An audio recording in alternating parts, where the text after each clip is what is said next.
Hello everybody, glad you are back with us. This is the third building update. Welcome to the April update. Today we will be talking about Field Middle School. I'm Superintendent Dave Hefflinger. I'm joined today by Sue Blake, principal at Field Middle School. How are you today? I'm very well, Mr. Hefflinger. Thanks for having me. Absolutely.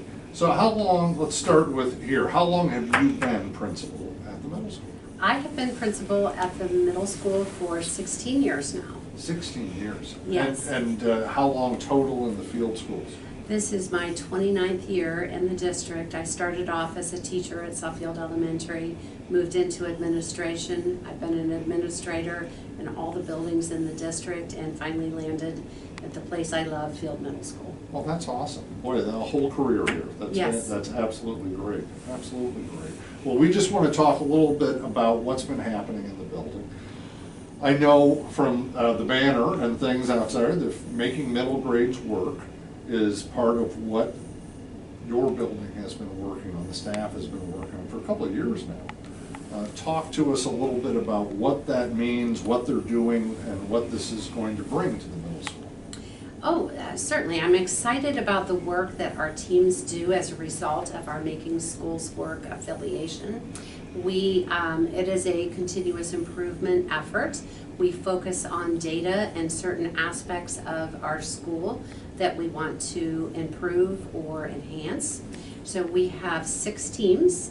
One team is called the Student Engagement Strategies team, and that team of teachers works on finding out what things engage our students, taking surveys, what are the kinds of things that they like, sharing that information with the teaching staff, and in addition to that, they research new strategies to present to the staff to keep their teaching fresh. Oh, that's excellent.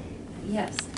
We also have a Thriving Learning Communities team, and that team's focus is on helping students understand themselves. And we focus on 24 strengths that all of us possess, and some of us, everyone possesses them to different degrees. Sure. So the premise is that we start with knowing ourselves well, and then we come to appreciate others and their strengths as well. And so that's an interesting team. We have weekly lessons that focus on different strengths, so if students don't know about one, they're able to recognize it in their peers and build upon themselves. And great for them to just recognize that, well, maybe I'm not a great public speaker. Oh, that person's a great public speaker, but I have other strengths that they don't have. Exactly. There's something going on with all of us. That's exactly right, and we all bring something valuable to the table. Yeah, that's fantastic. Now, is it part of any of the teams that did family game night? That is. Actually, that was the work of our communications team. Okay. And that team focuses on keeping our families informed about the great things that are happening in our school. So they did a survey to find out how people prefer communication. And what we learned was that students prefer a different form of communication via social media. Some families like that. We continue to do our newsletter. And then the Falcon game night was just all about bringing the community together to learn about the things that are happening at Field Middle School and having a great time in doing so. So that was all the communication. Huge crowd, incredible night. We had well over 900 families that joined us for the event. Hopefully many of you were there. If not, next year. You're going to want to be there next year. Right. All the events, the things to do were free. It included a lot of community members that don't really have a tie to the school and that they don't have students there, but they were just out to play bingo that night. It's a great night. That's awesome. That's awesome. So another big event I know that goes on in the building earlier in the year was the Cinderella Ball. And if people don't know about the Cinderella Ball, tell them just a little about that. Okay, the Cinderella Ball is just a really fun event. It is sponsored by our PTA, and girls in kindergarten through 6th grade are invited to bring a date to this event at the school. And we have high school girls that dress up like Disney characters, course, we have Cinderella and Prince Charming, lots of dancing in the gym, carriage rides in the back of the building, and the building becomes an enchanted forest in one hallway. And that is also a big turnout, probably over 900 families come as well. And the dates tend to be dads.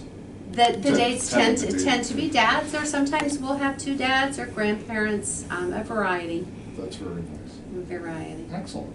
So I know you've talked about some changes for the schedule for next year at the middle school. What can you share about that? Sure. So this year, our building leadership team took a look at the way the time was used, and what they said was that they wanted to have some time to do some intervention with students. And so what we have done is we've dedicated an entire 30-minute period of time, 5 days a week, to a period that we're going to call a Falcon Period. The purpose of that is intervention and enrichment.